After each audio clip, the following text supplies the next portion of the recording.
আজকে আমি মায়ের জন্য কি নিয়ে এসেছি, এই দেখুন ভ্যানিলা ফ্লেভার। মা আইসক্রিম খেতে খুব ভালোবাসে, প্রচণ্ড গরমে তাই মা খেতে চাইছিল, তাই মায়ের জন্য নিয়ে এসেছি এই ভ্যানিলা ফ্লেভার। একটু বাবলি ধরে দিবি। ঠিক আছে,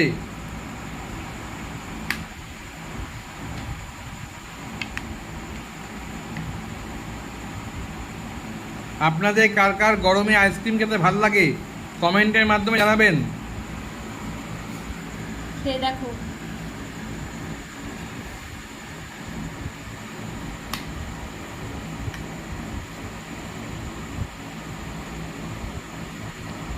মা ভাল লেগেছে?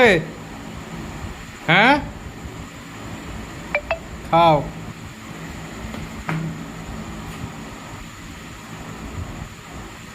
তাকাও একটু, বন্ধুদেরকে বলো কেমন লাগছে।